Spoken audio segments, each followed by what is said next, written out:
bertafakur, lihat-lihat ayat, ya Allah, Nabi Adam kesalahan dikit, keluar dari surga. Ini saya dosa banyak, pengen masuk.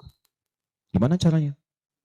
Maka kita harus mencari amalan yang sekiranya dengan amalan itu akan cepat menggugurkan dosa-dosa kita. Karena yang paling bahaya adalah kita tidak mengerti berapa banyak dosa sudah dikumpulkan. Contoh, ini dosa mata aja di hari ini, udah berapa banyak? Saya tanya pada antum, apa fungsi mata? Tuh, sudah salah. Mata bukan melihat, kalau cuma melihat, kambing juga melihat. Elang melihat. Bahkan mata elang sering saya katakan lebih tajam dibanding mata kita. Elang tuh naik sampai ke atas tinggi lewatin gunung. Anak ayam kelihatan. Antum naik pesawat sampai ke atas, anak sendiri gak kelihatan. Gak percaya, besok silahkan cek aja naik. Tapi persoalannya mata kita dihisap, mata elang enggak. Buka Quran surah ke-17 ayat 36, paling kanan sebelah bawah. Wala taqfu ma laysa laka bihi ilmun innas sam'a wal basara wal fuada kullu ulaika kana anhu mas'ula. Hati-hati kata Allah, jangan mengikuti sesuatu yang belum kita tahu karena semua unsur sumber pengetahuan akan ditanya. Telinga akan ditanya, mata akan ditanya. Maaf, hati kita, pikiran kita akan ditanya. Karena ternyata, maaf, banyak dosa dikumpulkan lewat sumber-sumber informasi ini. Mata kata Allah, laki-laki, Quran surah 24 ayat 30, perempuan ayat 31. Katakan pada laki-laki yang beriman, kullil mu'minina yaghuddu min absarihim. Katakan pada pria-pria beriman, mata kalian hanya boleh dipakai untuk yang baik-baik saja. Yang tidak baik, palingkan. Jikalau Allah nggak suka, kata Allah, palingkan. Berarti kalau Anda melihat sesuatu yang tidak disukai Allah, tercatat dosa di situ. Sekarang coba perhatikan. Berapa banyak dalam kehidupan baru bangun dah salah lihat. Astagfirullah. Bangun, lihat handphone. Begitu dibuka, cek status WhatsApp. Begitu yang dilihat siapa? Profil seorang. Ada muncul gambar. Gambar iklan. Gambar-gambar yang buruk. Konten yang tidak bagus. Berapa kali antum melihat status di media sosial dengan gambar-gambar yang tidak baik? Hari ini aja udah berapa kali tuh? Itu baru mata. Itu baru mata. Dan yang paling celaka gambar itu kadang-kadang antum simpan di handphone, dimasukkan ke saku, dibawa sholat. Coba ketika antum sholat tuh, bawa handphone antum, terkumpul berapa banyak yang kotor di situ. Gambar-gambar yang tidak bagus, konten yang buruk dimasukin saat yang bersamaan. Enak aja antum minta kepada Allah. Rabbi gfirli, warhamni, wajiburni, warfa'ni, warzuqni. Gimana Allah memberikan rezeki kepada antum, sedangkan antum datang dengan kotoran.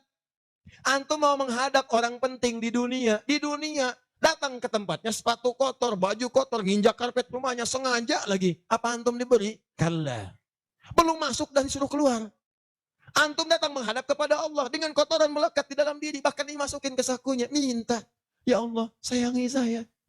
Bagaimana aku bisa menyayangimu kalau kamu datang dengan maksiat yang berlumur dan tidak kamu keluarkan dari dalam dirimu? Pikiran. Tadi aja tuh sebelum taklim dimulai, berapa kali prasangkanya keliru. Ini ustadznya mana sih ya? Ini panitia bagaimana sih? Sudah datang jam 5, sampai sekarang belum ada ustadznya. Ayo. Itu baru pikiran. Ini terakumulasi tuh dari ujung kepala sampai dengan ujung kaki. Lisan. Saya tidak ustadz, tidak seperti itu. Bagus. Tidak seperti orang itu tuh. Dari tadi begitu aja ustadz tuh. Sama. Jadi Anda bayangkan, semua unsur tubuh kita dari ujung kepala sampai ujung kaki, berapa banyak yang berbuat maksiat. Maka terakumulasilah dosa itu. Kadang-kadang lebih banyak daripada amal solehnya. Banyak. Seperti tangan tadi diangkat. Pertanyaan saya, di sini inti bahasan kita. Bagaimana kita menggugurkan dosa-dosa ini, sementara kita paham waktu kita terbatas, ini akan kita tinggalkan nih. Saya mohon ya, tolong jangan banyak mainnya. Tolong jangan banyak main. Demi Allah saya katakan, ada banyak yang tampak. Ada yang digulung ombak, sebabnya macam-macam, nggak ada ombak pun meninggal juga. Ada yang kena gempa, dipertontonkan di hadapan kita untuk memberikan tanda, hari ini mereka, besok kamu. Hari ini kita antarkan orang lain ke alam kubur, besok Anda akan diantarkan untuk masuk ke penginapan berikutnya. Maka mohon maaf, jangan banyak bercanda di sini. Ada alam setelahnya. Nah persoalannya, yang di sini nggak dibawa, ini yang kita bawa nih, cuman 2, kalau nggak bawa pahala, bawa dosa. Maka sebelum kita pindah ke sini, gugurkan dulu. Karena kalau sudah pindah ke sini, tidak ada kesempatan yang kedua untuk menggugurkan ini yang telah banyak terkumpul saat di dunia. Karena waktu kita terbatas, kita tidak tahu kapan akan pulang. Mungkin yang merasa sekarang hidup untuk berkepanjangan, tiba-tiba pulang dari sini, mungkin pulang menghadap Allah Subhanahu wa Ta'ala. Pertanyaannya, Ustadz, apakah ada amalan yang sifatnya cepat, singkat, tapi pahalanya begitu banyak melimpah, untuk bisa menutup dosa-dosa yang berlumur yang pernah kami kerjakan? Itulah yang akan kita bahas pada malam hari ini. Jadi ini inti bahasa yang akan kita keluarkan. amalan cerdas dengan pahala melimpah untuk menutup dosa-dosa yang kita kerjakan dalam waktu yang cukup singkat. Paham sampai sini? Nah, ini mukadimah kedua, baru kita masuk pada isinya. Saya coba hapus dulu ya. Biar saya aja, biar pas yang hapusnya. Ya. Nah, ini caranya Mas. Nah, apa-apa, ini biasa. Kedatangan pertama, datang sendiri, nerangin sendiri, nulis sendiri, ngapus sendiri. Ya. Kadang dibantuin, salah hapus, kita tulis lagi. Luar biasa. Masya Allah. Baik. Amalan itu banyak. Salat, sedekah, infak, dan amal lainnya. Tapi persoalannya, waktu kita terbatas. Begitu mengerjakan, ada yang wafat. Begitu belum mengerjakan, ada juga yang meninggal. Sekarang kira-kira, yang pahalanya banyak saat dikerjakan, yang kalau itu didapatkan, dosa-dosa banyak dihapuskan. Jadi kalau yang tadi biasa ngapus satu ini langsung, begitu dikerjakan, wah 1000 pahala datang, 1000 dosa gugur. Apa saja amalan itu? Kita mulai. 1. Semua amal kebaikan yang kita kerjakan, yang jadi amal saleh, bernilai hasanah, itu dalam fikih disebut dengan sedekah namanya. Ya, saya kasih konsepnya dulu supaya paham. Kullu ma'rufin sedekah. Setiap perbuatan baik itu namanya sedekah. Di nama umumnya sedekah. Salat sedekah, zakat sedekah, infak sedekah. Bahkan bahasa Al-Qur'an disebut juga dengan sedekah. Contoh. Zakat ketika disebutkan dalam Al-Qur'an namanya sedekah. Ya, Quran surah ke-9 ayat 103. Khudz min amwalihim sedekah. Ambil zakat dari harta mereka, tapi disebutnya dengan sedekah. Ya, dikeluarkan pada 8 golongan, sedekah. Ayat ke-60-nya, innamas shadaqatu lil fuqara. Infak, sedekah. Buka Quran surah kedua, ayat 264, paling kiri sebelah bawah.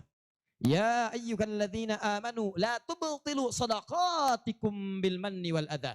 Jangan kalian batalkan sedekah-sedekah kalian dengan perbuatan yang merusak. Apa contohnya? Kalladzi yunfiqu malahu ria'an nas, seperti orang infak yang ria.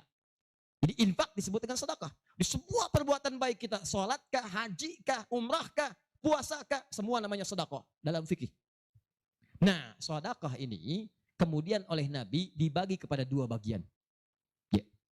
1, ada sedekah yang saat dikerjakan itu pahalanya terus ngalir tuh. Terus mengalir. Bahkan dahsyatnya, maaf sekali, orangnya wafat pun tuh pahalanya terus datang sampai dengan kiamat. Di sepanjang di muka bumi ini belum kiamat, maka pahala akan terus datang, ngalir. Dalam bahasa Arab sesuatu yang mengalir disebut dengan jariyah. Maka muncul istilah sedekah jariyah. Sedekah jariyah. Ya, maaf, asalnya bukan amal jariyah, sedekah jariyah. Ya, sedekah jariyah, bukan istilahnya amal jariyah. Sekarang kalau mau nyebut amal jariyah pun dibenarkan. Cuma kalau di Arab, amal jariyah itu begini nih. Ya, kalau di Arab sekarang, antum jalan, tiba-tiba sedang ada perbaikan, ada lubang. Maka sedang diperbaiki ini ada tulisan kasih papan, afwan amal jariyah, amal jariyah. Maaf, ada pekerjaan jalan mengganggu Anda lewat. Di Arab itu amal jariyah itu pekerjaan sedang berlangsung mengganggu orang lewat. Sekarang begitu. Ya. Makanya kalau ada orang naik ke bis bawa kotak gitu kan, mau minta-minta maaf Pak, amal jariyah, betul, ganggu orang lewat. Ya. Benar secara bahasa tapi secara makna ini yang paling tepat. Yang kedua, ada yang sifatnya sedekah thabitah. Yang pahalanya berhenti di situ, tetap selesai seketika.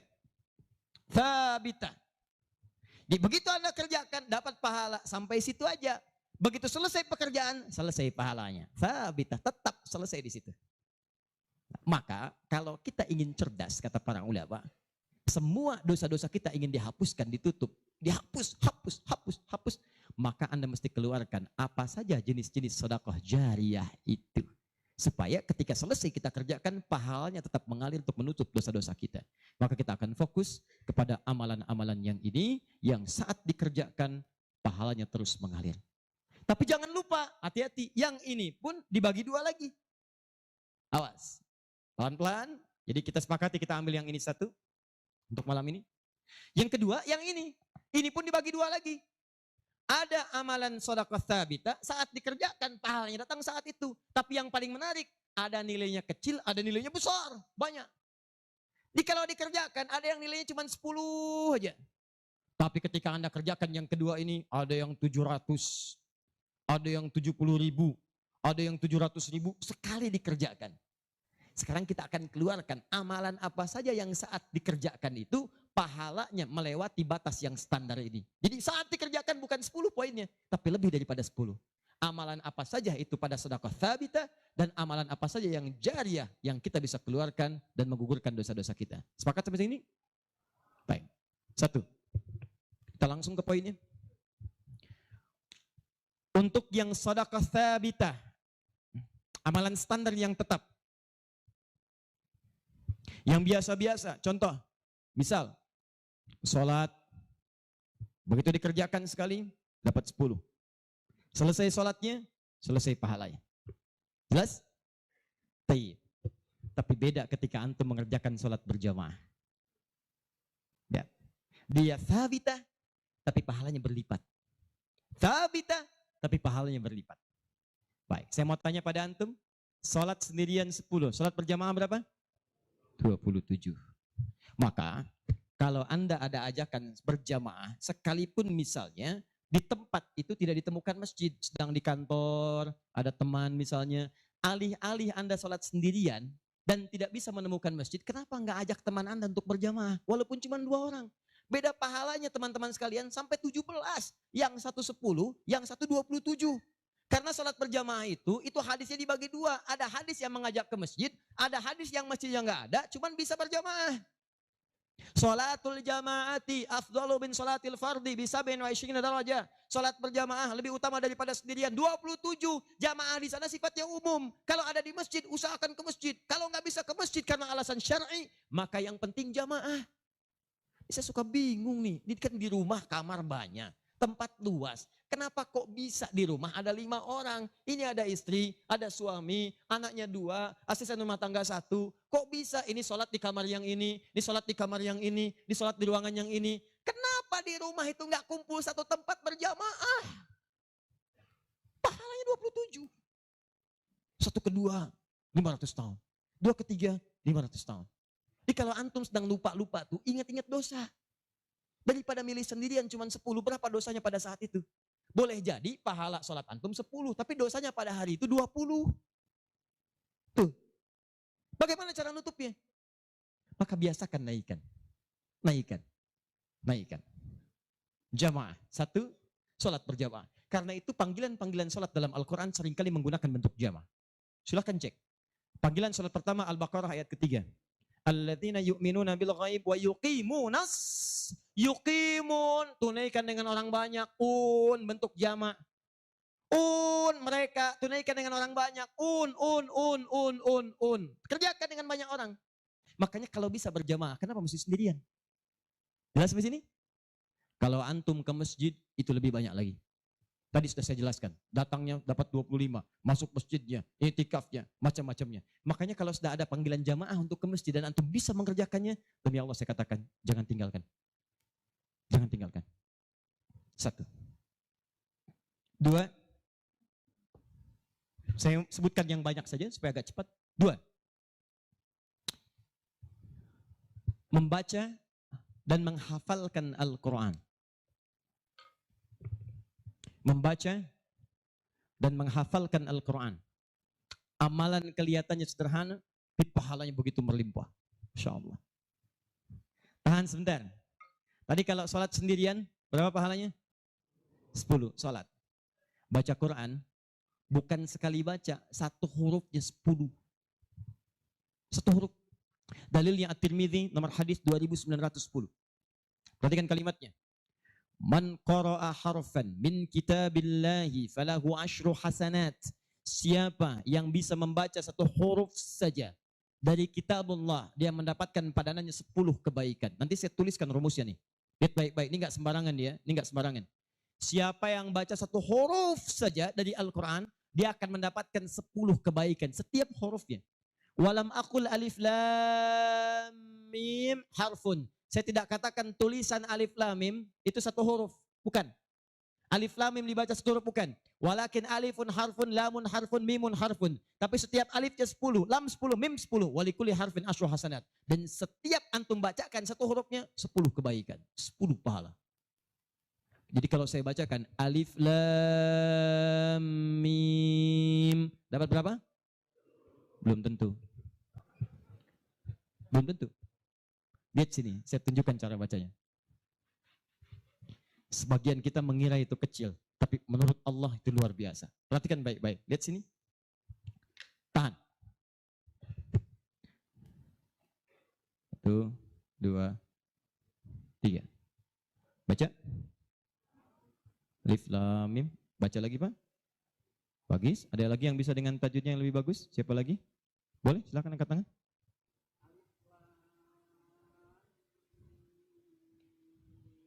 Baik sekali. Ada yang lain? Ya.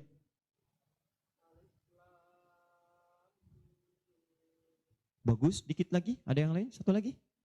Masya Allah.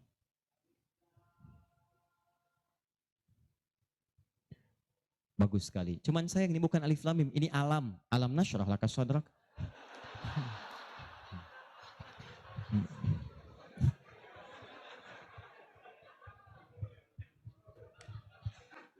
Saya mau katakan, kalau Quran ini seperti tuduhan orientalis dan orang-orang menuduh Quran buatan Nabi Muhammad, padahal dulu tidak ada harakatnya, maka semua kalimat ini yang tertulis begitu akan dibaca sama. Tapi Masya Allah, yang satu alif lam mim, yang satu dibaca alam. Alam nasyrah laka sadrak. Alam tara kaifa fa'ala rabbuka bi ashabil fil. Tapi tiga-tiganya memiliki kesamaan dalam bentuk tulisan. Perhatikan baik-baik. 1, 2, 3. Kata Nabi, lihat. Jangan katakan alif lam mim satu huruf, tapi alifnya satu, lamnya satu, mimnya satu. Walikuli harfin asyru hasanat. Setiap hurufnya 10 kebaikan. Jadi kalau saya bacakan alif lam mim, ada berapa huruf? Kalau hitungan kita biasa, maka kita akan lihat 1, 2, 3. Tapi kalau antum belajar ilmu arud itu diantaranya ilmu salah satu ya, untuk bisa menuliskan apa yang diucapkan, bukan apa yang tertuliskan lewat simbol. Dan itulah teman-teman sekalian menjadi ukuran banyaknya pahala yang kita dapatkan. Tahan. Di ilmu bahasa Arab ada 4 cabang ilmu. 1 nahwu, 2 sharaf, 3 balaghah, 4 arud. Ini yang utama. Arud dibagi ke 16 cabang lagi, namanya bahar. Ada bahar tawil, ada rajaz, ada madid, ya dan seterusnya. Tawilun lahu dunal bukhuri fadailu, fa'ilun mafa'ilun, fa'ilun mafa'ilu. Rajas, mustafilun, mustafilun, mustafilun, mustafilun, mustafilun, mustafilun. Alfiyah itu Ibnu Malik rumusnya rajas. Kalamuna lafdhun mufidun kastaqim, wasmun mafi'lun thumma harfunil kalim, wahiduhu kalimatun wal qawlu am, wa kalimatun biha kalamun qad yu'am, bil jardi wat tanwini wan nida wa al, mustadin lil ismi tamyizun hasal, bita fa'alti atat wa ya if'alli, wa nunik balanna fi'lun yanjalli. Itu rumusnya rajas. Tapi jangan antum heran, banyak orang mendalami kaidah ini untuk membuat puisi Arab. Lupa kalau ilmu ini bisa digunakan untuk membaca hadis-hadis Nabi. Dalam ilmu arud, jangan antum menghitung apa yang tertulis, tapi hitung bagaimana itu dibaca lewat bunyi yang terdengar. Perhatikan baik-baik. Ini tadi huruf apa? Alif. Maka cara menulisnya begini. Alif. Kata Nabi, alif. Nih. Berapa huruf? Setiap hurufnya 10. Jadi dari sini saja ada 1, 2, 3. Dapat berapa? Belum tentu, karena ini hamzah. Tuh. Ha, mim, zal, ta. 1, 2, 3, 4. Jadi dari sini aja ada berapa? Belum tentu, kan ini ha, tuh. Ha, 3. Anda yang suka menghitung, maka akan mendapatkan pahala sesuai hitungan. Anda yang berniat ikhlas karena Allah, maka Anda akan mendapatkan lebih daripada apa yang Anda hitung. Rumus ini ditemukan di Quran surah kedua ayat 261. Paling kiri sebelah atas.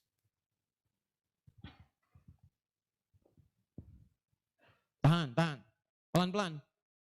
Ini rumus adanya di ayat infak. Tapi cara menerapkannya di semua kategori cara kita beramal. Orang kalau berinfak tahunya dapat 700. Mathalul ladzina yunfiquna amwalahum fi sabilillah kamathali habba. Orang yang infak di jalan Allah seperti menanam satu benih. Ambatat sab'a sanabil. Satu tumbuh jadi 7 tangkai. 1 kali 7, 7.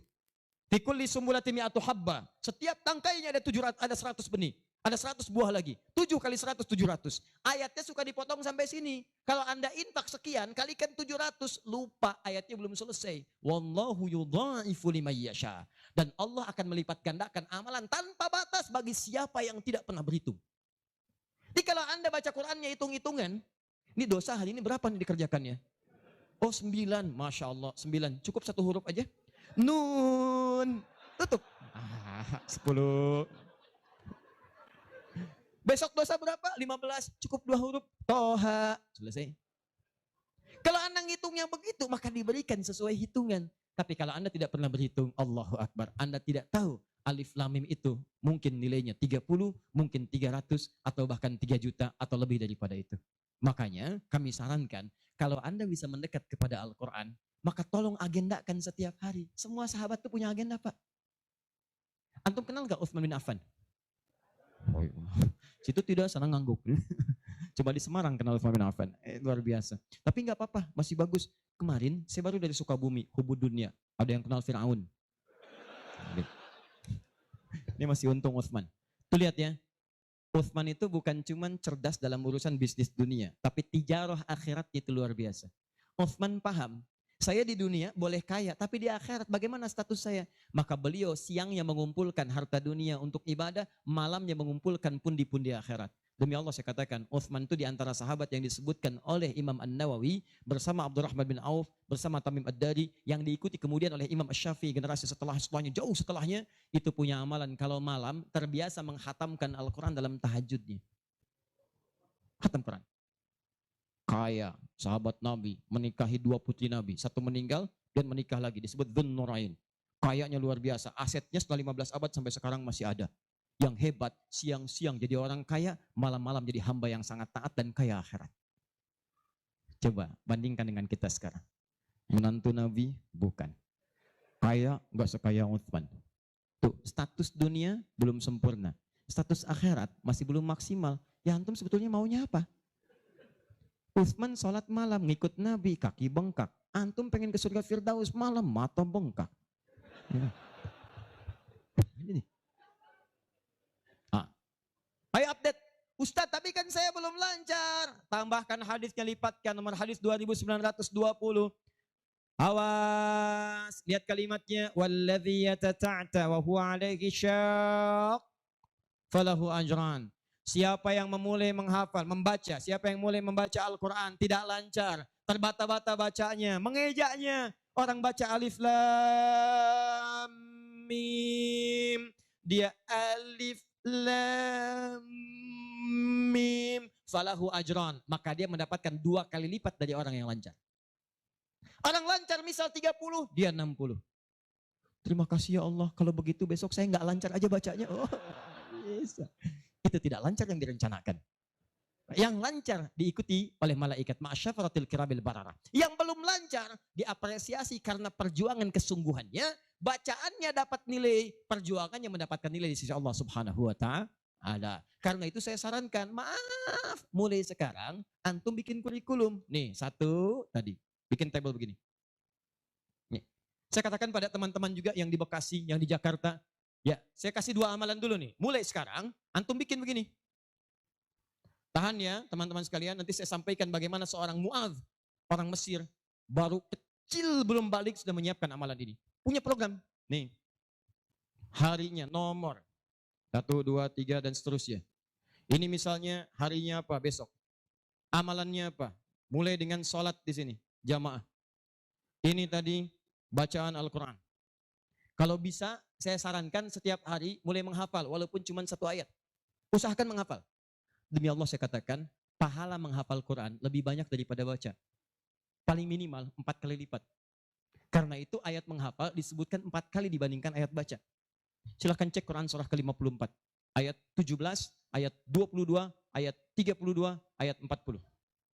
Saya ulangi, ayat 17, ayat 22, ayat 32, ayat 40.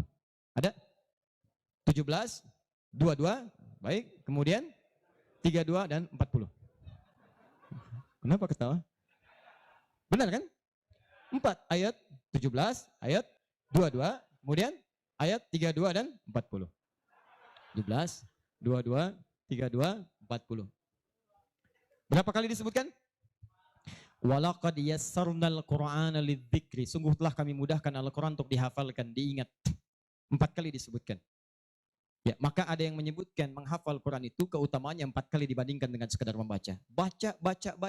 Orang baca itu biasanya cuma sekali. Dzalikal kitabu la raiba fih hudal lil muttaqin. Sekali. Tapi orang menghafal jangan harap sekali. Dia akan terus mengulang. Dzalikal kitabu la raiba fi la raiba fi dzalikal kitabu la raiba fi dzalikal kitabu la raiba fi hudan lil muttaqin dzalikal kitabu la raiba fi hudan lil muttaqin dzalikal kitabu la raiba fi hudan lil muttaqin. Pertanyaan saya, berapa banyak pahala didapatkan? Berapa huruf dia bacakan? Makanya kalau antum ingin melipat gandakan pahala dengan banyak, dalam satu hari antum punya agenda. Boleh antum baca misal, target sehari saya baca misal 1 halaman dan hafalkan 1 ayat. Kalau antum sudah punya kebiasaan begitu, demi Allah saya katakan, Allah akan merubah keadaan hidup anda jadi lebih nyaman. Tidak cukup dengan amin. Baca, hafal. Wah, Masya Allah. Syukur-syukur begitu sedang sholat berjamaah, minta sujud, terus meninggal gitu kan. Wah, itu paling enak. Mau begitu? Di subuh ya. Ataupun kalau tiba ajalnya. Ya, bacaan Quran lebih lebat lagi. Ya, jadi kalau antum bisa seperti itu, nanti bonusnya banyak. Di alam kubur, jasadnya akan utuh. Dan di akhirat diberikan mahkota. Dan yang ketiga diberikan peluang untuk memberikan syafaat dengan izin Allah dengan Qurannya kepada anggota keluarganya. Ahli Quran itu, kalau dia hafal kemudian Qurannya, benar menghafal Qurannya, maka saat di akhirat akan langsung dimuliakan oleh Allah. Dipakaikan jubah kehormatan dan membimbing, menggandeng bapak ibunya yang saleh, yang beriman, beserta pasangannya dan keturunannya untuk dibawa masuk ke surga. Itu ada di Quran surah ke-35 ayat ke-33, ditafsirkan dengan Quran surah ke-13 ayat 23 sampai 24 dengan awal kalimat yang sama. Jannatu 'adnin yadkhulunaha. Ada para penghafal Quran masuk surga Aden di Quran surah 35 ayat ke-33. Jadi masuknya dari surga Aden menuju tingkat surga yang paling tinggi. Tertingginya apa? Banyak. Nanti ada dengan para nabi, ada orang yang sesurga dengan para nabi di Quran surah keempat ayat ke-69. Ya. Wa may yuti'illaha wa rasul fa ulaika ma'al ladzina an'ama Allahu 'alaihim minan nabiyyin. Ada orang-orang yang masuk surga, orang taat kepada Allah dan Rasul. Taat sekali. Saat di surganya semua dengan nabi, sesurga bersama semua nabi. Jadi ada beberapa nabi, ada semua nabi. Kalau beberapa nabi namanya anbiya. Makanya di surah Al-Anbiya, surah ke-21, dikisahkan beberapa nabi. Tapi kalau semua nabi itu nabiyin namanya. Dari Nabi Muhammad SAW sampai Nabi Adam. Ada semua. Insya Allah.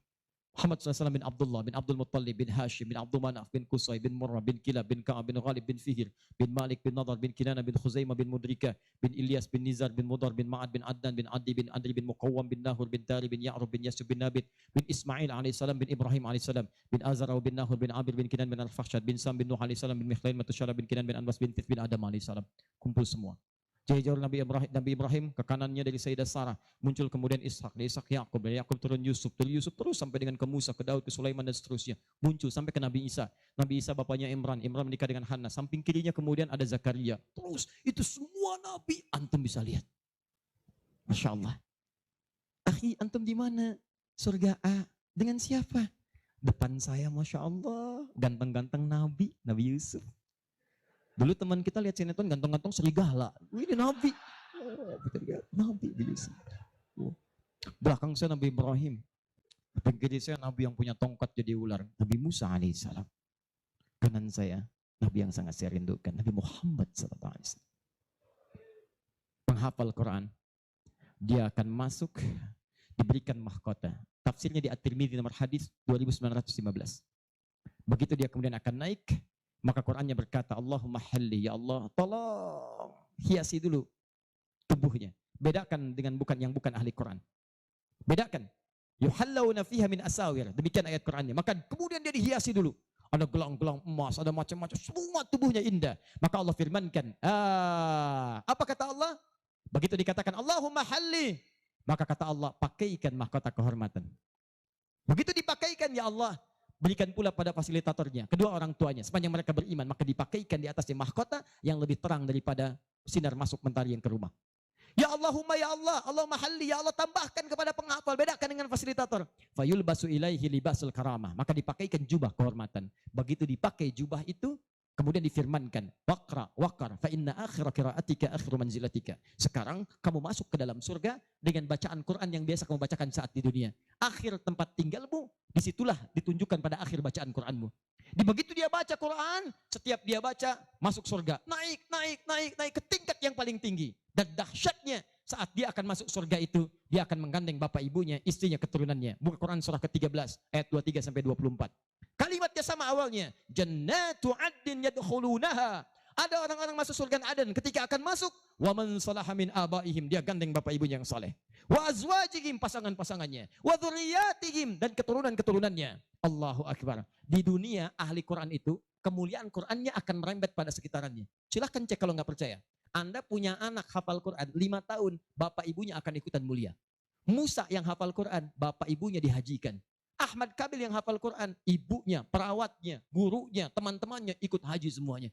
Nggak percaya silahkan. Demi Allah saya katakan, Quran turun di 1 bulan, bulannya jadi mulia Ramadan. Quran turun di 1 malam, malamnya jadi mulia Lailatul Qadar. Quran turun di 1 hari, harinya jadi mulia hari Jumat. Quran turun di bawah malaikat Jibril, Jibrilnya jadi menjadi mulia, penghulu para malaikat. Quran diturunkan pada Nabi Muhammad, naik status jadi Sayyidul Anbiya wal Mursalin. Quran turun di Mekah, Mekahnya bercahaya. Quran dibawa ke Madinah, Madinah Munawwarah. Demi Allah, Quran tidak pernah singgah dimanapun kecuali orang itu dan tempat sekiranya akan jadi mulia. Kalau di Semarang ini, antum bikin halaqah Quran, di Semarang ada berapa hafid di setiap tempat, demi Allah saya katakan akan terjadi perubahan di tempat itu. Semua akan mulia. Jadi begitu digandeng, bapaknya, ibunya, wa azwajihim, pasangannya, wa dzurriyyatihim, anak-anaknya, cucunya, masuk. Begitu masuk diparadekan, wal malaikatu yadkhuluna alaihim min kulli bab. Semua malaikat menyambut mereka di depan pintu surga, mengatakan salamun alaikum bima sabartum. Selamat, Anda telah sabar saat di dunia, menyiapkan bekal untuk pulang. Sabar menghafal Quran. Itulah yang disiapkan oleh Muadz. Anak usia 4 tahun, saat saya berada di Mesir, anak ini masih dini, belum balik. Matanya kata orang buta, tapi hatinya begitu bersih. Dia bilang pada ayahnya, abati yuridul Quran. Pak, saya pengen jadi ahli Quran. Saya pengen menghafal. Kata bapaknya, tempatnya jauh, 20 kilo. Kamu ini punya keterbatasan. Gak apa-apa, saya pengen menghafal. Dia belum cerita kenapa dia mesti menghafal. Begitu bapaknya melihat tekadnya kuat, maka dari motor sederhananya dimodifikasi. Depannya dashboardnya diperbaiki. Supaya bisa menyimpan catatan Quran, lembaran-lembaran mushaf. Jadi begitu berangkat tidak ingin ada waktu yang sia-sia. Di jalan, beliau kemudian di jalan kadang melihat ke bawah. Bacakan Quran, anaknya dengar. Bacakan Quran, anaknya dengar. Begitu sampai di tempat belajar, dia tinggal mendengarkan syekhnya. Perbaiki, baca lagi. Setoran, ulang. Yang paling menarik, setelah berapa lama, anaknya hafal Quran yang tidak melihat diantar hafal Quran, bapak yang mengantar belum hafal. Tapi yang dahsyat, ingat baik-baik.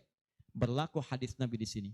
Siapa yang memfasilitasi pada kebaikan, maka dia mendapat pahala yang sama dengan yang mengerjakan tanpa dikurangi sedikit pun. Itulah hikmahnya dalam ilmu hadis. Kenapa setiap anak ketika meriwayatkan hadis, nama anaknya dihilangkan, nama bapaknya disebutkan. Antum pernah dengar Ibnu Abbas? Nama aslinya Abdullah. Kenapa Abdullahnya dicoret? Disebutkan Abbas bapaknya. Ibnu itu anak laki-laki, Abbas bapaknya, anaknya Abbas. Ibnu Umar, nama aslinya Abdullah. Abdullahnya dicoret, disebutkan bapaknya Umar. Kenapa disebutkan nama orang tua, nama anaknya dihilangkan? Para pakar hadis itu luar biasa untuk menunjukkan bahwa amalan anak ini hasil didikan orang tuanya. Yang begitu diamalkan hadis ini, bukan cuma anaknya, bapaknya pun dapat bagiannya. Abbas itu pengusaha, Abbas itu pedagang, sibuk luar biasa, masih sempat mampir ke majelis Nabi. Cuman nggak selamanya bisa di situ karena ada kesibukan berbisnis. Maka beliau menginvestasikan anak bungsunya, namanya Abdullah kecil untuk belajar di majelis Nabi. Boleh saya nggak ikutan, tapi anak saya mesti ikut untuk menyampaikan ke keluarga. Maka disimpan di situ. Anaknya masih muda, kecil, dengar, kadang merangkak, kadang main dan seterusnya. Tapi tahukah Anda, begitu Nabi wafat, anak itu usia 13 tahun. Nabi wafat sudah hafal 2000 hadis. Yang mesti Anda tahu, setiap beliau meriwayatkan hadis, dibuang kalimat Abdullahnya, disebutkan Abbasnya. Karena peran ayahnya yang mendidik dengan baik, maka setiap hadis ini disebutkan Abbasnya dapat, Abdullah kecil dapat. Semuanya dapat. Demikian dengan Quran. Bapaknya mengantar belum hafal, anaknya hafal. Begitu sudah hafal, di sini saya mau sebutkan. Perhatikan baik-baik. Datang reporter Kuwait. Dengar kisahnya. Begitu ditanya, kenapa Anda mau menghafal Quran? Perhatikan jawabannya. Nih, yang mau saya katakan. Saya menghafal Quran untuk mencari bekal bagi saya pulang. Saat saya menghadap kepada Allah sendirian, tangan saya bergetar, kaki saya bergetar. Saya tidak akan ditemani lagi oleh ayah yang mengantarkan saya dalam hafalan. Ibu saya tidak akan menemani, saudara saya tidak akan menemani. Saya akan sendirian bersama Allah. Ini anak masih kecil, mata nggak bisa lihat, belum balik, sudah punya pikiran demikian. Kalimatnya apa selanjutnya? Kata beliau, saya akan katakan di hadapan Allah dengan perasaan gemetar. Ya Rabb, jika memang bekal saya belum cukup untuk mendapatkan ridhamu sampai saat ini, maksudnya surga, maka mohon ya Allah, kurangi siksaan saya di neraka dengan Quran yang telah saya hafalkan ini. Ya Rabb, jika bekal saya belum cukup sampai saat ini untuk mendapatkan ridhamu, saya telah berhafal Quran ya Allah. Saya telah berusaha menghafal Quran untuk saya bawa sampai dengan saat ini. Kalaupun itu belum cukup mendapatkan ridhamu untuk masuk surga, tolong ya Allah, walaupun saya ke neraka, kurangi siksaan saya di neraka dengan Quran yang telah saya hafalkan. Anak buta, mata belum bisa melihat, keadaan demikian, belum balik, dia sudah mencari bekal untuk pulang. Duhai Anda yang katanya pengen ke surga, surganya Firdaus, pengen bersama Nabi, demi Allah saya katakan, dari 24 jam Allah berikan pada Anda, berapa yang sudah Anda siapkan mencari bekal akhirat? Ayo kumpulin dunia, ayo silakan, silakan, gak ada yang larang. Cuma satu saat Anda akan lihat siapa yang tertawa, siapa yang tertunduk lesu, membawa catatan amalnya. Itu saya sarankan bagi Anda, ayo besok bikin. Nih, sholat mau di mana? Baca Quran mau berapa ayat? Hafalan mau berapa ayat? Mesti beda. Antum lahir belum hafal Quran wajar. Masa pulang pun gak ada yang dibawa? Ayo bawalah walaupun cuma satu ayat. Ya, saya satu surat Ustaz, An-Nas, tambah. Ya, jelas? Kalau sudah jelas, amalan ketiga. Saya cepat. Tenang ya, katanya pengen sampai subuh. 3, saya cepat. Setelah ini saya ke ujungnya. Kita sebentar lagi berakhir. Ketiga, infak. Infak. Masih ingat teman-teman? Kalau yang standar tadi, berapa pahalanya? 10. Infak paling minimal 700. Infak paling minimal 700. Allahu Akbar. Dalilnya Quran surah kedua ayat 261. Paling kiri sebelah atas. Tadi saya bacakan. Mathalul ladzina yunfiquna amwalahum fi sabilillah kamathali habbatin ambatat sab'a sanabil fi kulli sumbulatin mi'atu habba. Wallahu yudha'ifu liman yasha' wallahu wasi'un 'alim. Perumpamaan orang infak di jalan Allah. Infak itu, ini yang perlu saya luruskan, tidak harus menggunakan uang. Infak itu pemberian bersifat materi. Makanan itu infak. Pakaian itu infak. Buah-buahan itu infak. Silahkan berbagi. Walaupun nggak ada uang, bisa kita gunakan dengan yang lain. Cek, kalau antum main ke Eropa, ada rezeki main misalnya, main ke Auckland, ke New Zealand. Ya, di situ ada donation itu bukan cuma dengan uang, food, kadang mereka kasih dengan makanan. Ada yang nyimpen ciki, kotaknya di situ. Di kotak infak itu, kotak dalamnya ada ciki, ada beras, dan macam-macam. Sampingnya ada yang uang. Cuman mesti dilihat dulu bagaimana bentuk kotaknya. Ya, kalau kotaknya belahan kecil, itu pasti uang. Bukan beras. Oh ini beras nih, dibuka dulu karungnya diginikan. Tidak bukan. Silakan bebas. Ya, dan itu nilainya tinggi. Kadang-kadang antum lupa di majelis ilmu ada snacknya, walaupun cuma kurma dapat 2, bagi 1 dengan teman. Air misalnya tidak harus semua oleh antum. Bagi, begitu antum bagi langsung dituliskan 700 kali lipat paling minimal. Demi Allah saya katakan paling minimal 700 kali lipat. Makanya zaman Nabi itu ada satu keluarga yang berlomba tuh mendekatkan diri pada infak walaupun dirinya kekurangan. Agak aneh tuh cara berpikirnya. Ya, jadi kalau dibandingkan manusia sekarang nggak dapat tuh, nggak dapat. Saya mau tanya begini, antum di rumah persediaan, antum punya anak 2, antum dengan istri, 1 suami, 1 istri, 2 anak. Di rumah ada persediaan makanan untuk 2 anak antum saja. Antum aja nggak makan malam itu, cuma ada anak 2. Untuk mereka kalau nggak makan mereka bisa nahan lapar semalaman. Tiba-tiba antum ditawarkan oleh seseorang, ada tamu nih, mau nggak dijamu di rumah? Bisa nggak? Pertanyaan saya, kalau ada orang yang datang seperti itu ke tempat antum, Mas, ini ada tamu, saya nggak bisa jamu, bisa nggak antum jamu? Di rumah antum cuman ada makanan untuk anak-anak, antum pun nggak bisa makan. Pertanyaan saya, dijamu nggak teman itu? Kenapa diam? Duhai ahli surga, Kenapa diam? Lihat cara berpikirnya. Kalau cara berpikir kita hanya ke makanan saja, maka kita katakan, Ustadz, anak saya aja dapatnya makanan seperti itu, kami pun nggak makan. Bagaimana bisa diberikan pada tamu? Tapi cara berpikir Tolhah dan keluarganya agak beda. Begitu Nabi katakan ada tamu, kita datang langsung angkat tangan. Duluan ngangkat, padahal yang lain banyak yang punya banyak makanan. Tapi cara berpikirnya, kapan lagi saya dapat 700 lebih? Kapan lagi saya dapat diangkat langsung tangannya? Ya Rasulullah saya. Sebelum yang lain ngangkat, angkat tangannya. Maka diantar kemudian ke rumahnya. Sampai di rumah, istrinya dikatakan, duhai sayang, ada titipan Rasulullah. Bahasanya bukan ada tamu, ada titipan Rasulullah.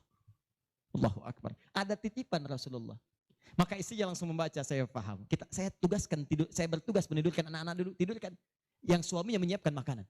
Begitu sudah jadi kata suaminya kepada tamu tadi, Anda silahkan makan di sini, saya temani dulu istri saya. Gak enak rasanya, meninggalkan sendirian.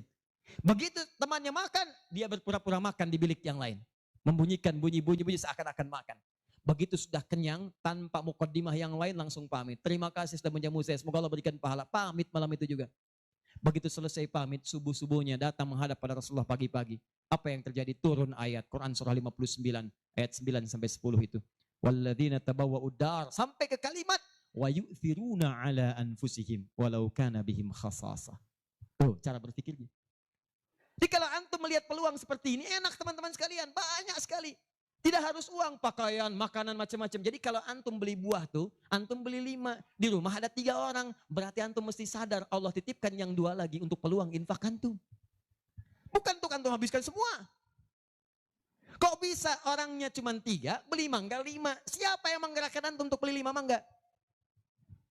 Orang cuma 3. Berarti yang 2 lagi itu Allah gerakkan untuk mendapatkan pahala. Ada peluang di situ. Lu kepada siapa ya Rasulullah saya berikan? Kepada siapa ya Allah saya infakkan? Ini yang sering keliru. Kata Allah langsung turun. Fi sabilillah. Yang utama itu 5 dulu. 5. Kalau Anda temukan 5 ini, dia peluang infaknya sangat tinggi untuk diberikan. Siapa mereka ini? Ada di Quran surah kedua ayat 215. Paling kanan sebelah bawah.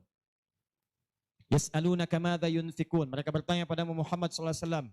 Ya, awas, apa yang harus kami infakkan? Pada siapa? Maka turun jawaban, kul ma anfaqtum min khair. Katakan kalau mau infak mesti yang paling bagus. Ini kaidah pertama. Awas, ada peringatan di Al-Baqarah ayat 267. Wala tayammamul khabitha minhu tunfiqun walastum biakhidhihi illa an tughmidu fi. Jangan kamu infakkan pada orang lain yang kamu tidak suka, melihatnya aja kamu enggak suka, dikasih orang. Antum punya uang 50.000 2, 1, wah masih keras, bagus luar biasa, masuk dompet enak dilihat. Yang kedua, wah sudah lecek. Dekil of the kumel. Wah dilihat gak enak. Baunya gak nyaman. Tiba-tiba ada orang lewat. Pak, sedekah Pak. Pertanyaan saya. Maaf, mana yang antum berikan? Yang lecek atau yang bagus? Tuh. Ingat kalau urusan zakat mal, berikan yang bagus. Zakat mal, pilih. Paham? 5 orang ini siapa? 1. Lil walidain, orang tua. Ini orang tua ini gak pernah minta. Jarang sekali. Cuman kita yang mesti paham. Kan sama, antum pun suka ngasih isyarat. Mama. Oh mau makan. Makan. Mama. Boneka. Antum setelah dewasa mesti paham. Kadang-kadang orang tua tuh gak minta. Gak pengen nyusahin anaknya. Padahal orang tua udah susah. Melahirkan susah, mengandung juga susah, merawat susah, menyusui susah. Sudah dewasa pun antum masih susahin juga. Kapan antum berbaktinya? Kadang-kadang cuma nanya, nelpon apa kabar. Padahal di rumahnya itu Masya Allah lagi kurang beras. Beras kurang, listrik belum dibayar. Kirimkan, sebelum diminta kirimkan. Itu begitu antum kirimkan demi Allah saya katakan. Di hadis Al-Bukhari, di kitab Al-Adabul Mufrad. Bukan cuma mendapatkan lipatan pahala kalikan 700 lebih. Tapi ridha Allah turun ke tempat antum pada saat itu. Kalau sudah turun, semua doa yang antum mintakan minimal akan dijawab pada saat itu. Itu rahasianya. Kalau dengan urusan orang tua itu udah gak usah mikir. Begitu mengatakan, nah gini-gini, tenang aja mah. Walaupun gak ada, katakan, insya Allah mah selesai. Insya Allah, berusaha antum. Begitu antum dapatkan seperti orang tua mengusahakan untuk antum dulu, maka pahala dilipat gandakan, ridho turun seketika. Kejar. Wal aqrabin, kerabat terdekat. Kerabat dibagi 2. Ada yang tempatnya jauh tapi hubungannya dekat. Punya saudara sekandung, tinggalnya di Palembang, antum di Semarang. Ayo kirimkan. Anak bibi nggak bisa nih pendidikannya, bantu, antum ada, bantu, nilainya tinggi. Jangan dikira ringan. Nih bagian kedua nanti kalau saya terangkan banyak nih. Tenang aja, kita masih sampai subuh. Nah, bagian kedua. Saya ikutin deh. Antum jual saya beli. Ya, cuman saya beli sampai 9:30. Paham? Ayo akrabin. Yang kedua itu maaf. Golongan kedua akrabin bisa tetangga. Orang yang tidak ada hubungan famili secara mahram cuma tetangga antum. Tapi kalau yang kedua ini, Allahu Akbar, indahnya Al-Quran. Cek oleh antum silahkan cek. Walaupun beda agama, itu tetap ada peluang infak. Gak ada ketentuan ini kecuali di Quran. Gak ada aturan ini kecuali di hadis. Buka Quran surah ke-31 ayat 15 paling kiri sebelah atas. Ada anak muslim, orang tua belum Islam, belum dapat hidayah. Kata Allah, urusan untuk ibadah pisahkan. Orang tua jangan paksa, doakan dia, silahkan dakwahi. Tapi urusan dunia, wasahibhuma fid dunya ma'rufah. Wa in jahadaka ala an tusyrika bima laysa laka bihi ilmun fala tuti'huma. Urusan ibadah masing-masing kalau diajak-ajak enggak usah ditaati, tolak dengan cara yang lembut. Lembut. Tapi kalau urusan dunia bagi. Antum muslim, orang tua belum Islam, antum punya kelebihan. Uang agak banyak, melimpah, makanan ada, bagi. Kata Allah, jangan lihat kemudian kepercayaannya karena dia belum muslim. Bagi. Indah teman-teman sekalian. Dan itu ada pahalanya. Begitu antum berikan, masuk yang halal. Begitu halal masuk kan haram keluar. Kan cara berpikirnya begitu. Halal masuk, yang haram keluar. Begitu keluar, sekat di hatinya terbuka. Karena yang haram itu saat masuk di hadis muslim, haram masuk naktah sauda, noda hitam. Noda menutup. Kalau masuk jadi daging dia, antum misal, niyadzubillah bukan antum, ada orang lain konsumsi yang haram. Yang haram masuk ke dalam mulutnya, masuk ke tubuhnya, beredar dengan darah. Jadi daging, masuk ke telinga, Quran surah 6 ayat ke-25. Wa fi adhanihim naqra, waqra, di telinganya ada sumbatan. Maka yang haram cepat kedengaran, yang halal susah. Masjid dekat, suaranya dekat, Allahu Akbar, susah. Tapi konser yang macam-macam, yang joget, yang ini, yang itu, nyampe tuh konser di Jakarta, dari Semarang tembus ke sana. Wa ada absarihim ghishawa, masuk ke mata jadi penghalang, nutup. Quran surah kedua ayat ke-7. Gak kelihatan. Orang ke masjid itu bukan gak kelihatan, nampak, cuman gak ada dorongan. Akhi, ayo ke masjid. Ya, alhamdulillah, nanti. Padahal yang besar lewat, kecil lewat. Yang paling aneh itu begini, kok bisa antum lewat depan masjid padahal bisa lewat jalan lain? Kenapa Allah antarkan sampai lewat depan masjid? Jadi kalau sudah Allah antarkan ke tempat-tempat yang baik, belum ingat Allah juga, antum mesti diantarkan kemana lagi? Tuh. Kok bisa antum lewat dengar adzan, padahal bisa antum lewat jalan lain, gak kedengaran adzan. Kenapa kemudian yang dengar antum? Kok bisa lewat jalan itu kelihatan mata, padahal bisa ada jalan lain. Kok bisa ngelihat? Kalau Allah sudah berkehendak kebaikan, antum masih belum bisa membacanya, masih ditanya. Itu pasti ada maksiat masuk. Caranya keluarkan. Kalau yang haram masuk, masukkan yang halal. Maka yang haram akan dihancurkan. Hancur. Kemudian muncul yang halalnya. Kalau halal sudah masuk, maka hati itu akan mudah untuk mendekat kepada Allah. Doakan. Demikian tetangga kita. Jangan dikira tetangga antum yang muslim saja. Mungkin kita ada non-muslim samping kita. Mungkin ada yang Kristen, ada yang Hindu, yang Buddha. Dalam hubungan keduniaan indah. Silahkan berbagi. Apa antum gak pernah dengar hadis Nabi? Siapa yang masak makanan, baunya sampai ke tetangganya, maka bagilah dia walaupun cuma kuahnya. Tapi maksudnya bukan daging yang antum makan, kuahnya antum bagi. Bukan. Tidak. Maksud hadis itu walaupun cuma masak kuah, bagi juga supaya dia tidak negatif thinking, tidak salah paham. Antum gak ada ayam, adanya singkong, cuman dimasak bumbu opor. Bumbunya opor, tapi dagingnya singkong. Dimasak gak antum bagi, tetangga bilang, oh masak opor enak nih, padahal singkong.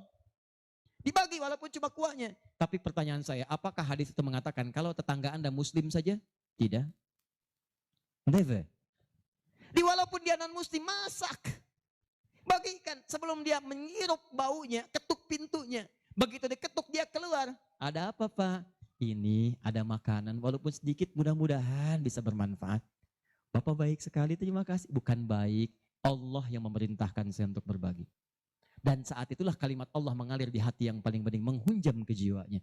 Masuk jadi hidayah. Masya Allah, besok-besok dia ketuk pintu kan, Assalamualaikum, udah minta Assalamualaikum tuh. Sebelumnya tidak. Begitu dibuka sambil mengembalikan yang kemarin, ya panci yang kemarin dikembalikan. Pak ini, apakah Allah sudah memerintahkan berbagi lagi hari ini? Oh.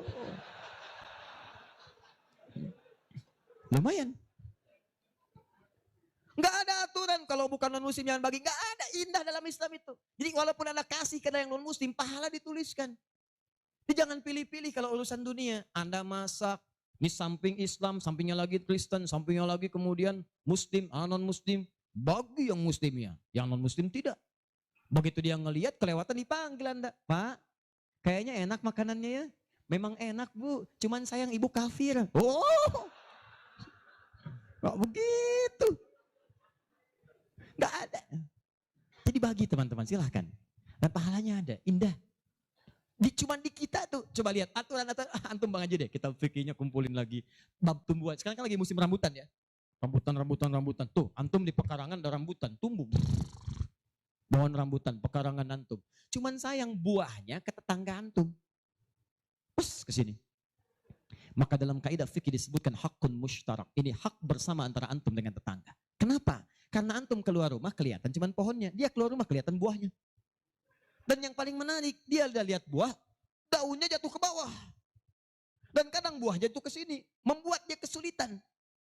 Awas, jangan sampai dia cuma ketiban sampahnya saja. Antum kedapatan buahnya. Naik ke pohon rambutan, nggak boleh. Apa yang harus antum lakukan? Datangi dia, ketuk rumahnya. Sampaikan, Pak, maaf saya cuma mau ngasih tahu, itu ada pohon rambutan. Iya, saya juga tahu, punya bapak kan? Bukan, itu memang pohon saya. Cuma buahnya merambat ke tempat bapak. Terus, itu hak kita bersama.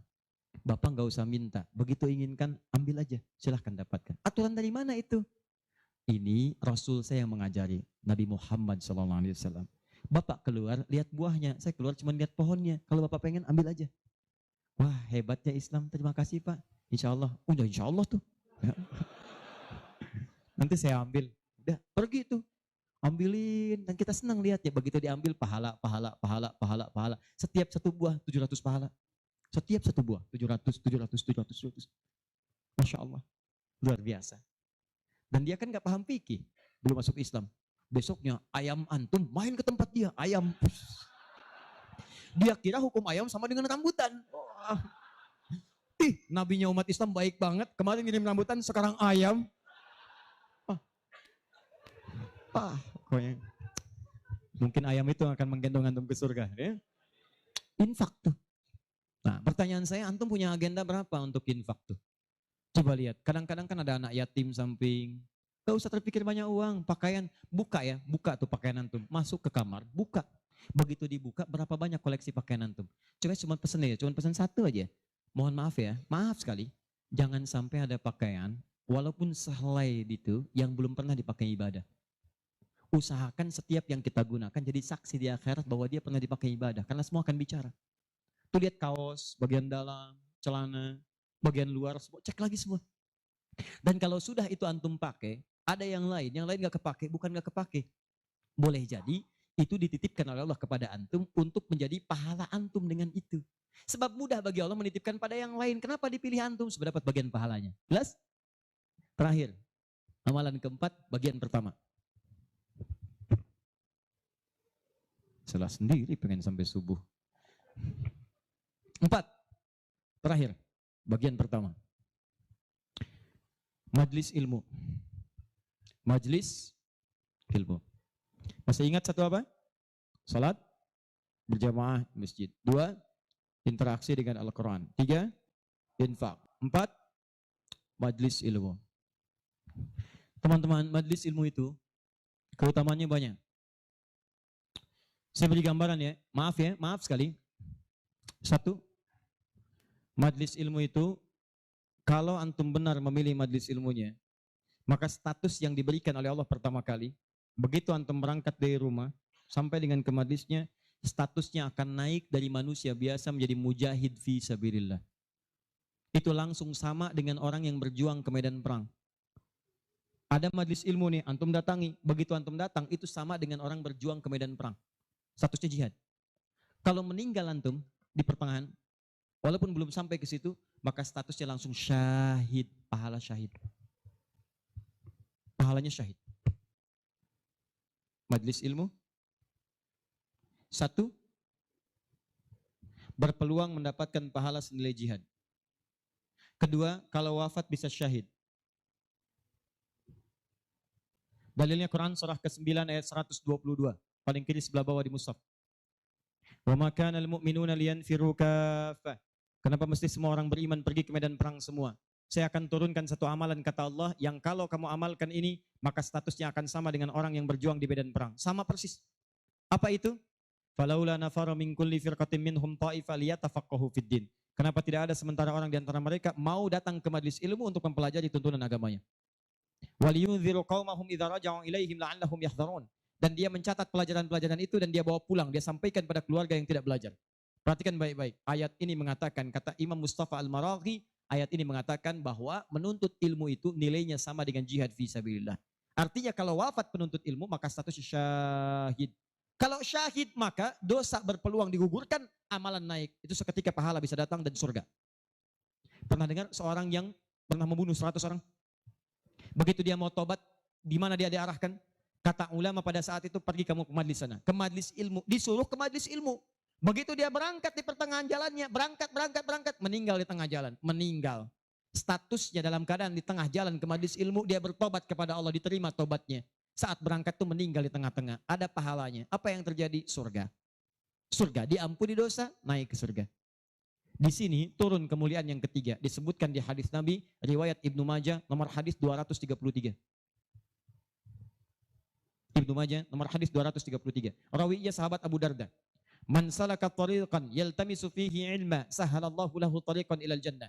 Siapa yang menyiapkan dirinya melangkah menuju majlis ilmu, maka setiap langkahnya akan langsung dituliskan oleh Allah yang meringankan nanti langkahnya ke surga. Di setiap langkah itu dihitung. Pahalanya bukan pahala biasa, ringan ke surga, ringan ke surga, ringan ke surga. Itu pahala syahid tadi. Ya, Qurannya ada di Quran surah keempat ayat 100, paling kiri sebelah bawah. An-Nisa ayat 100, Quran surah 4 ayat 100.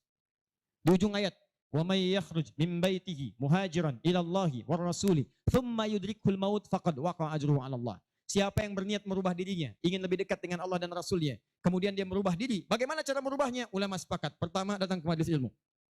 Supaya punya ilmu untuk merubah diri. Jangan langsung kerjakan amalan, tapi belum tahu ilmu. Ilmu qoblal amal. Antum beramal tanpa ilmu, celaka amalannya. Saya ingin berubah. Kemarin saya nggak pernah sholat. Saya pengen jadi hamba yang taat. Ya Allah, saya tobat. Besok saya akan sholat subuh 3 rakaat. Bisa. 2 ya 2. Paham ya? Jadi ini gambarannya. Kemudian pahala yang ketiga. Cepat. Setiap dia sudah sampai ke majelis ilmu, disebutkan oleh sahabat Ibnu Abbas radhiyallahu taala anhuma, dinukil oleh Syekh Muhammad Hashim bin Asy'ari di kitabnya Adabul Alim wal Muta'allim, bab yang pertama, paragraf yang kedua, paling kanan di pertengahan. Orang yang sudah masuk ke majelis ilmu maka pahalanya langsung dituliskan 700 kali lipat. Tanpa henti, naik terus diangkat. Dan itu berlangsung sampai diamalkan. Jadi kalau ada seorang hamba, cuman dia beramal tanpa ilmu. Dengan seorang hamba beramal dengan ilmu, beda pahalanya 700. Misal, antum masuk ke majelis ilmu nih, dapat 700. Diajarkan tentang sholat, bab sholat diajarkan. Kalau anda mengangkat tangan setelah menghadap kiblat, hadisnya, misal disebutkan di hadis riwayat Abu Dawud, nomor hadis 857. Di Al-Bukhari disebutkan, anda saya angkat tanganmu misal sejajar dengan bahu. Ucapkan Allahu Akbar. Saat diucapkan rasakan, buang urusan semua dunia ke belakang. Buang, jangan bawa dunia. Hanya Allah yang paling akbar. Begitu antum tahu dalilnya seperti itu, caranya bagaimana, itu langsung dituliskan. Baru takbir sudah mendapatkan 700 kali lipat. Tapi kalau antum cuma sholat saja, abid, sholat, gak paham bacaan, gak paham gerakan, dituliskan cuma 10. 700 kali lipat. Ma baina darajataini khamsumi'ati sanatin. Di antara satu kedua 500, dua ketiga 500, tiga keempat 500 tahun. Majelis ilmu. 4. Di hadis yang tadi, di Ibnu Majah nomor hadis 233 dari sahabat Abu Darda, orang yang menuntut ilmu itu teman-teman sekalian langsung, ya, wa innal malaikata la tadau ajnihataha ridwan li talibil ilmi, mendapatkan ridha malaikat, mendapatkan ridha malaikat. Jadi antum jangan dikira biasa nih, dari sejak berangkat sampai ke sini itu malaikat menaungi antum, membentangkan sayapnya. Cuma memang dibuat oleh Allah gaib, gak kelihatan. Sebab kalau kelihatan gak akan jadi datang ke sini antum.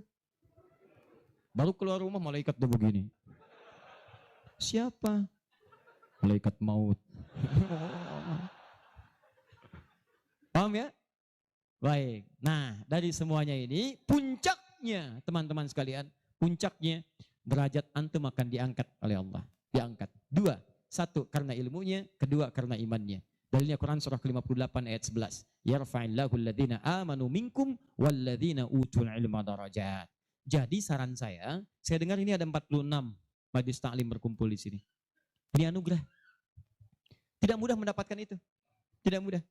Di saran saya, setiap ada majlis ilmu, ayo datangi. Bagi waktu masa dalam sepekan gak ada untuk akhirat. Dunia aja kejar dunia. Kenapa gak nyari akhirat? Gak banyak kok. Sabtu kalau gak Sabtu Ahad susun nih taklim siapa? Ustadz Fulan, Syekh Fulan, Habib Fulan. Cari di mana tempatnya. Tapi ukurannya 3 kata Al-Quran. Cuma 3 ini. Kalau gak ada yang 3, maka 5 kemuliaan ini tidak akan didapatkan. Apa yang 3 itu? 1, sifatnya majlis ilmu itu majlis yang memahamkan antum dalam urusan agama. Bukan menjauhkan anda dalam urusan agama. Dalilnya Quran surah ke-9 tadi ayat 122. Liyatafaqahu fiddin, membuat mereka paham tentang agama. Jadi kalau ada majlis yang hanya membuat tertawa, tidak ada isinya, bahkan menjauhkan antum dari Allah, ngolok-ngolok ayat Al-Quran, ngolok-ngolok hadis dan sebagainya, maka yang seperti itu bukan majlis yang dimaksudkan lewat ayat tadi. Jelas? Ya. 2. Syaratnya kata Allah, kalau antum ingin masuk majlis, statusnya disyahid, maka antum mesti berniat dengan benar saat masuk ke majlis ilmu untuk memahami itu dengan mencatatnya dan memahaminya. Di begitu antum paham, catat, bawa catatan itu untuk kembali sampaikan kepada orang-orang yang tidak belajar. Itu sekarang lebih mudah, share di media sosial. Antum sekarang dapat 1 hadis, share. Begitu di-share ada daripada share yang tidak jelas. Bikin status. Semarang mendung aja bikin status. Hari ini Semarang mendung, emang kenapa? Apa dengan status antum akan berubah jadi cerah? Tidak ada. Sudah. Bikin yang bagus. Hadis kirimkan. Hadis Nabi SAW. Keutamaan bagi seorang pekerja. Keluarkan. Begitu antum share ke teman-teman antum pengusaha, mereka semangat semua. Semangat. Antum jangan lupa begitu diinjakan kaki bekerja karena Allah, setiap tapak itu pahala.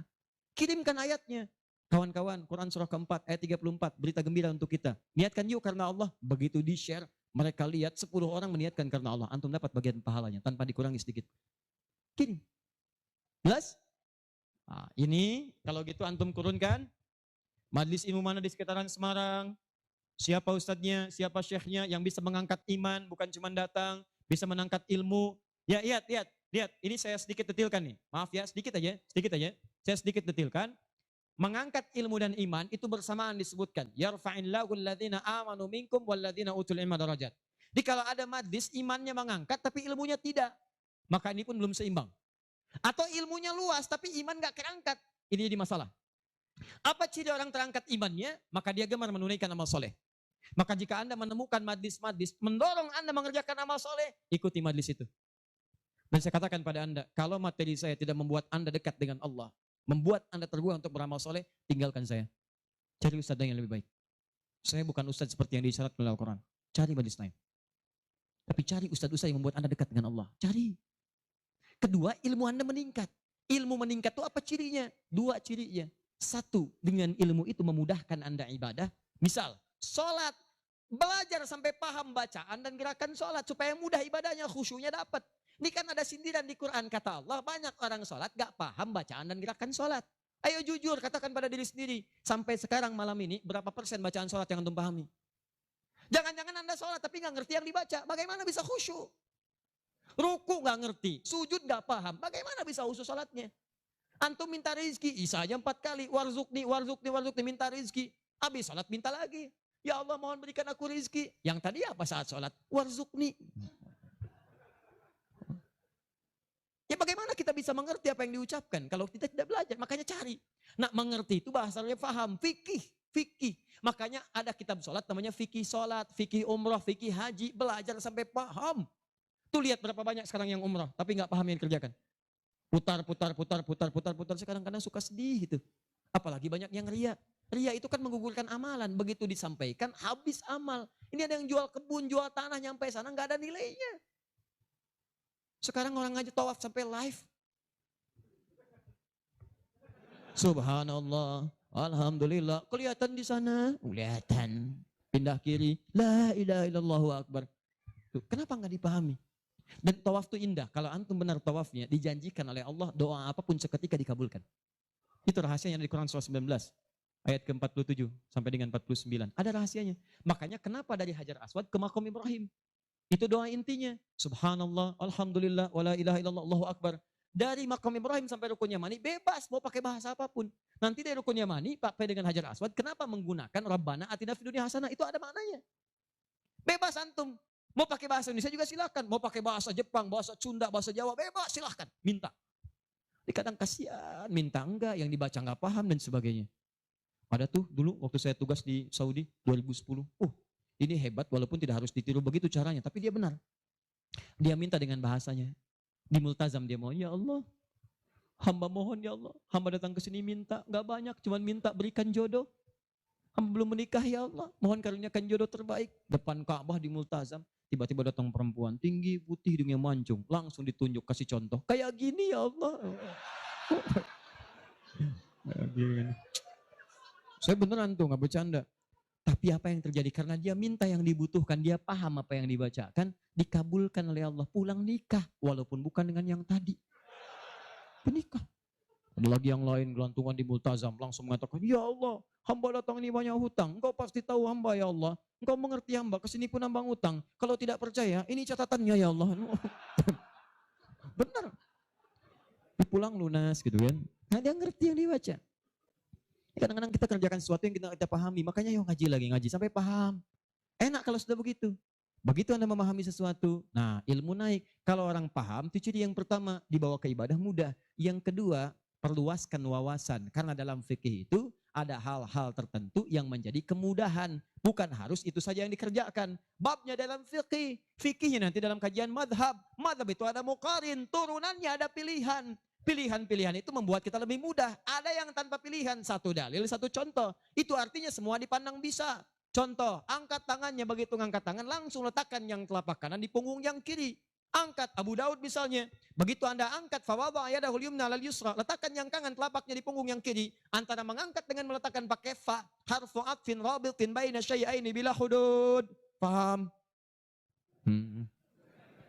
Harfu atfin huruf sambung, rabitin yang mengikat baina syai'aini antara dua hal. Pekerjaan pertama dengan yang kedua bila hudud tanpa jeda. Pertama mengangkat tangan, kedua meletakkan. Antara mengangkat dengan meletakkan tanpa jeda, angkat langsung letakkan. Letakkan yang telapak kanan di punggung yang kiri, letakkan, selesai. Ini satu dalil, satu contoh. Nah kalau sudah satu dalil, satu contoh, kita nggak usah kreatif. Misal, tapi saya tidak bermaksud menyalahkan ya. Kalau ada, silahkan dapatkan dalilnya, sampaikan dan saya pelajari. Angkat misalnya, letakkan langsung. Ah nggak enak Ustaz. Masa kiri duluan? Kanan kan bagus, kiri kan kurang bagus. Kenapa nggak kanan dulu baru kemudian masuk kiri? Jadi angkat Allah, masuk kanan, kiri, baru begini. Kadang-kadang kaki naik dikit. Ya, angkat. Nah ini yang seperti ini, kalau saya prinsipnya, kalau belum menemukan dalilnya, maka cukupkan pada itu saja. Makanya cuma satu dalilnya. Silahkan cek. Di kitab hadis palsu pun, saking palsunya tidak akan ditemukan. Dan kabar gembira, pemalsu hadis pun tidak tertarik memasukkan hadis ini, saking jelasnya. Jelas. Silahkan cari. Saya pernah lihat di koleksi kitab hadis, ada 1.235 kitab hadis. Cari nggak ketemu. Saking jelasnya gitu kan. Ya ini satu. Tapi kalau ada pilihan, itu artinya, maaf, umat itu dipandang tidak semua bisa mengerjakan satu yang sama. Maka silakan pilih yang memudahkan antum. Misal dalam sujud, ini antum mau sujud nih. Dari inti dalam sami Allah liman hamidah, akan sujud. Kan cuma dua caranya. Kalau tidak dengan lutut, dengan telapak tangan. Ayo, yang pakai lutut siapa? Mau sujud pakai lutut dulu. Yang pakai telapak tangan? Yang nggak pakai lutut, nggak pakai telapak tangan. Angkat tangan ayo. Nah ini dia. Ini saya serius nih. Di Bekasi pernah kejadian suami istri nggak tegur sapa semalaman gara-gara persoalan ini. Suami pulang dari kantor macet nyampe rumah lewat isya, yang ke masjid sholat di rumah. Begitu sholat yang turun lutut duluan. Istri melihat begitu selesai tanpa muqaddimah. Istri langsung berkata, papa sholatnya tidak sesuai sunnah. Kenapa mah? Harusnya telapak tangan duluan, bukan lutut. Papa menjawab, mama yang nggak tahu hadis. Padahal dua-duanya nggak tahu hadisnya. Satu ngaji di guru A, dua guru B. Besoknya datang. Begitu datang, saya cuma senyum, Pak Ibu tahu nggak? Itu kan ada di kitab yang sama. Di Sunan Abu Daud. Yang pakai lutut, nomor hadis 838, paling kanan sebelah bawah. Riwayat dari sahabat Wa'il bin Hujur.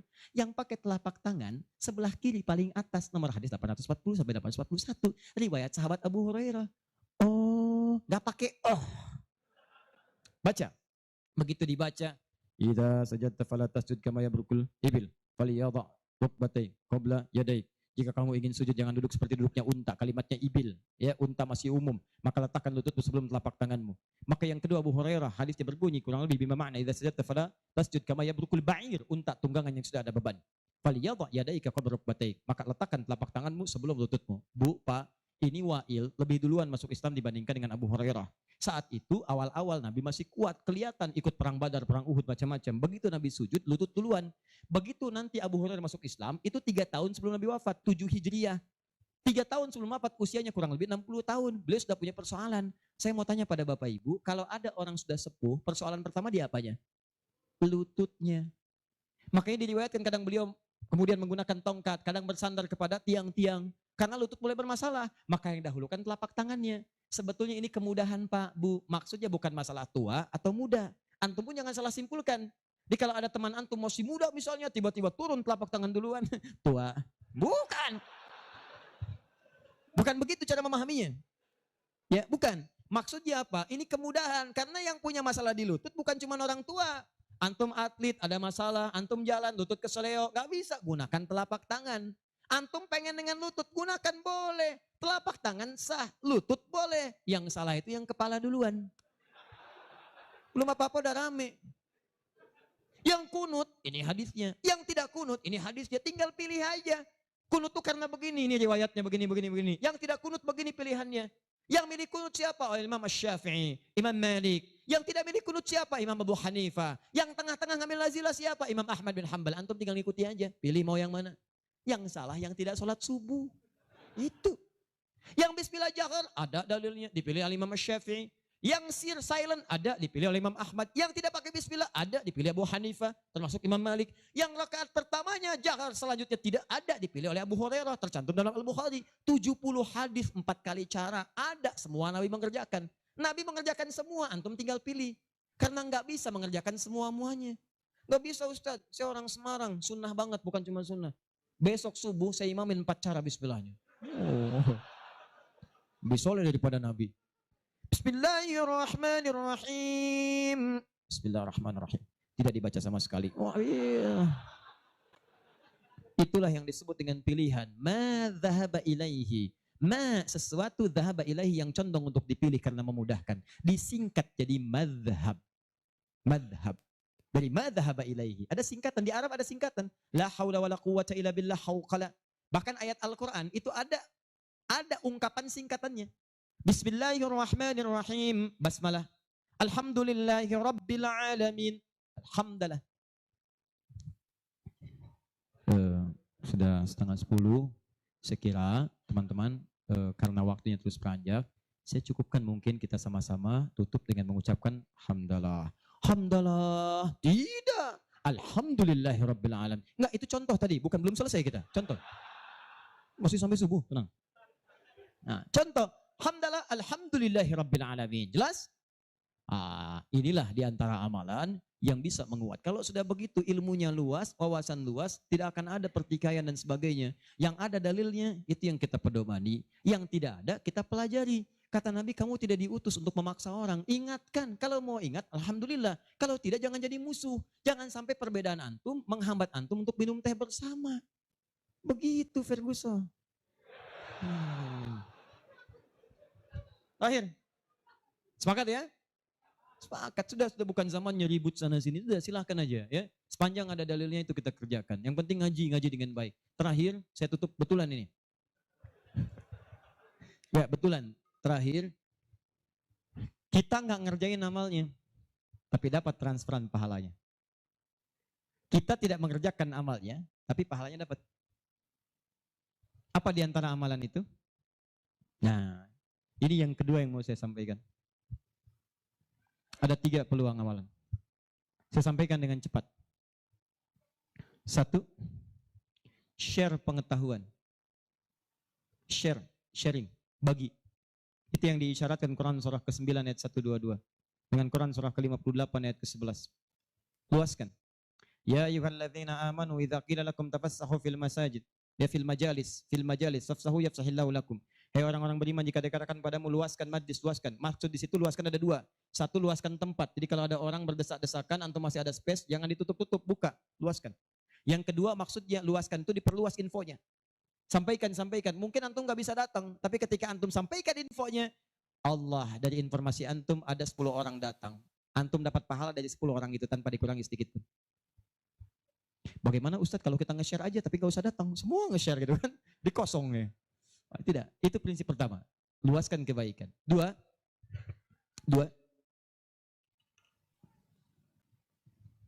berinfak dengan harta pada amalan berganda. Berinfak dengan harta pada amalan berganda. Maksudnya sedekah jariyah. Contoh, tadi kan saya contohkan 4 kan? 4 ya? Masih ingat tadi? Di antara 4 itu, bukankah ada interaksi dengan Al-Quran? Baca, menghafal ya? Nih, antum punya modal 50.000, pengen infak. Dengan uang itu, disarankan langsung lewat petunjuk Nabi, cari dengan 50.000 itu yang menghasilkan keuntungan terus berlipat. Walaupun antum gak mengerjakannya. Saya beri contoh misalnya. Berikan kepada orang yang tadi mengerjakan pahala berganda sedekah jariyah. Misal penghafal Quran. Ada orang punya 50.000 diberikan kepada orang dengan bentuk makanan. Yuk makan. Dimakan oleh orang itu. Dia sholat. Begitu dia sholat dengan energi tadi antum dapat pahalanya. Begitu energinya hilang pahalanya selesai. Tapi antum belikan mushaf 50.000. Datang ke percetakan Habib Hasan. Saya cari mushaf Habib. Dengan harga 50.000. Antum dapat 2. Masya Allah. Begitu dapat 2. Antum datang ke tempat hafalan Quran. Masya Allah. Atau datang ke tempatnya Ibu Nyamin. Ya. Dari keturunannya Syekh Dahlan. Ya, Allah yarham. Yang penemu qiraati itu. Begitu datang ke situ, berikan kepada anak-anak penghafal Quran. Atau ke tempat-tempat penghafal Quran. Datang ke Yanbu, ke Kudus, berikan. Modal cuma 50.000, mushaf 2 diberikan kepada penghafal Quran. Tadi sudah saya katakan dari awal, hafal Quran itu penghafal nggak akan pernah menghafalkan dengan satu bacaan, dia akan mengulang-ulang. Anda bayangkan modalnya cuma 50.000 sama dengan tadi. Mushaf 2 jadi 2. Begitu dimukan dan dipegang oleh penghafal Quran, dibaca oleh dia, dihafalkan. Allahu Akbar. Berapa banyak bacaan dia bacakan dalam sehari? Baca, baca, baca, baca. Transfer mengalir kepada antum. Semua yang dia bacakan, dia hafalkan, semua mengalir untuk antum. Modalnya cuma 50.000. Yang menarik, antum meninggal. Mushafnya masih ada, dibaca lagi ada yang lain, mengalir lagi, modal 50.000. Yang menarik, mushaf dah rusak, cuman penghafal tadi udah hafal Quran 30 juz, dia punya murid lagi, jangankan punya murid, ngimamin dia. Dengan wasilah mushaf dari antum tadi, begitu mengimami, pahala lagi, transfer. Yang hebat, dia punya murid 10 orang, 10 itu punya murid lagi, 10 lagi, gak habis-habis, cuma 50.000 modalnya. 50.000 rupiah, mushaf. Itu yang disebut amalan cerdas. Waktu kita terbatas. Coba apa yang kita dapatkan itu yang kita cari. Itu sahabat tuh begitu. Bilal tahu uang saya nggak banyak. Nggak tahu beliau, saya nggak punya banyak uang. Idul Kurban tuh orang beli sapi kalau kita sekarang. Mereka beli kambing, ada yang beli unta. Oh, Bilal nggak kebeli. Tapi saya pengen intinya satu. Pengen menyampaikan sedekah karena Allah. Yang lain membeli kambing, beliau beli ayam. Bukan kurban dengan ayam. Tapi intinya bagaimana berusaha menabung untuk mendapatkan sesuatu bersedekah karena Allah di hari itu. Dan nilainya itu luar biasa dipuji oleh Nabi SAW. Termasuk Ibnu Abbas dibiasakan demikian, dipuji oleh Nabi. Makanya mulai teman-teman sekalian. Dan penghafal Quran gak akan pilih-pilih. Mushaf siapa tuh? Ini wakafnya Pak Haji Yunus, udah banyak pahalanya, 1 huruf aja. Oh gitu ya? Iya. Qaf, Dal. Gak ada, baca. Paham ya? Nah, itu teman-teman sekalian. Dan yang terakhir, ini yang lebih hebat lagi. Ini pahalanya langsung surga. Surga. Masya Allah. Sepanjang antum beriman, beramal saleh dan meninggalkan maksiat. Apa diantaranya? Memfasilitasi orang lain. Yang sekiranya menghasilkan dengan ibadah itu pahala surga. Haji, umrah. Kalau wafat dia dalam penunaian itu dengan benar, maka al-hajjul mabrur laisa lahul jazaa illal jannah. Haji mabrur tidak ada pahala yang setimpal kecuali surga. Antum sudah luas, semua sudah haji dan sebagainya. Tiba-tiba lihat orang ibadahnya bagus, belum ada kesampaian, tiba-tiba antum fasilitasi. Dia haji mabrur dapat surga, antum dapat bagiannya tanpa dikurangi sedikit pun. Dan berita baiknya, haji pun disandingkan di Quran dengan umrah. Dalilnya Quran surah kedua ayat 196. Wa atimmul hajja wal umrata lillah. Makanya kalau ada yang mau haji, mau umroh, saya sarankan tolong hilangkan semua hal, jauhkan yang bisa merusak amalan. Sayang. Ria tuh buang-buang, habis antum. Kasihan. Udah disiapkan surga, antum kemudian tukar lagi dengan keburukan. Ya, itu yang disayangkan. Udah jauhkan ria, sum'ah, macam-macam. Fokus, antum tuh mau ibadah, fokus. Termasuk dari rumah. Tidak salah kalau antum ingin kumpulkan orang, ingin nyampaikan permohonan maaf, minta doa, itu nggak salah, cuma jaga sesuatu yang bisa merusak amalan. Ya, antum kumpulkan warga komplek untuk ngasih tahu, mohon maaf besok saya akan berangkat umrah. Mohon maafkan saya banyak dosa supaya saya tenang di sana beribadah. Dan tolong mohon doakan supaya kami diterima umrohnya. Ini umrah pertama kami. Mungkin juga yang pertama di komplek ini ya, warga belum pada umroh, Pak RT belum, RW belum. Insya Allah di sana kami doakan supaya bisa umroh. Habis tuh amalan. Jelas ya? Baik. Satu, angkat tangannya. Yang hafal 30 juz.